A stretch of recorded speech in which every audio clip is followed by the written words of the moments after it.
مدینہ کے بارے میں نبی کریم صلی اللہ علیہ وسلم نے بہت سی باتیں اور احادیث بیان کی کہ مدینہ تم لوگوں کے لیے بہتر ہے۔ اگر تم جانو مدینہ سے کوئی شخص نہیں نکلتا لیکن اس سے بہتر شخص اللہ تعالیٰ مدینہ میں بھیج دیتا ہے۔ مدینہ ایک بٹی ہے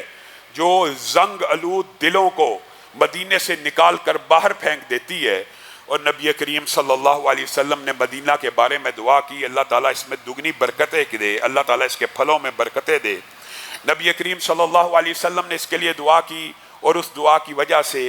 اس مدینہ شہر میں طاعون بھی داخل نہیں ہو سکتا اور دجال بھی داخل نہیں ہو سکتا۔ اور نبی کریم صلی اللہ علیہ وسلم نے فرمایا تھا قرب قیامت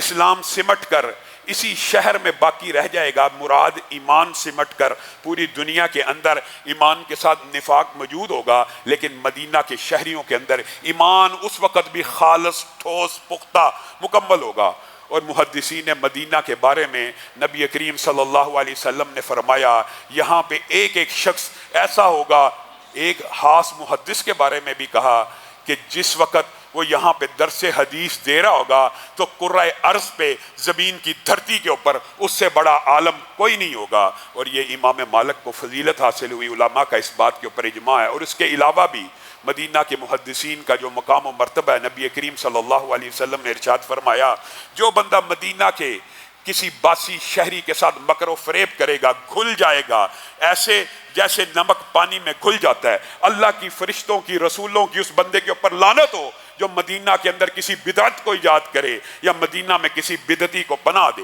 گویا مدینہ کے بہت سے فضائل، اور یہ صرف ایک ہلکا سا آپ کے سامنے خلاصہ بیان کی ہے۔ اگر کوئی چاہتا ہے کہ وہ مدینہ کے فضائل کو مکمل طور پہ پڑھے، احادیث کی کتب میں موجود ہیں، حتیٰ کہ نبی کریم صلی اللہ علیہ وسلم نے یہاں تک کہہ دیا جس میں استطاعت ہو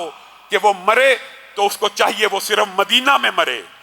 وہ صرف مدینہ میں مرے۔ اور اس کے مدینہ کے اندر رہنے کے اور مدینہ کی مشکلات کے اوپر صبر کرنے کے بارے میں بھی نبی کریم نے کہا میں محمد صلی اللہ علیہ وسلم کل ان لوگوں کے بارے میں سفارش کروں گا اللہ کے ہاں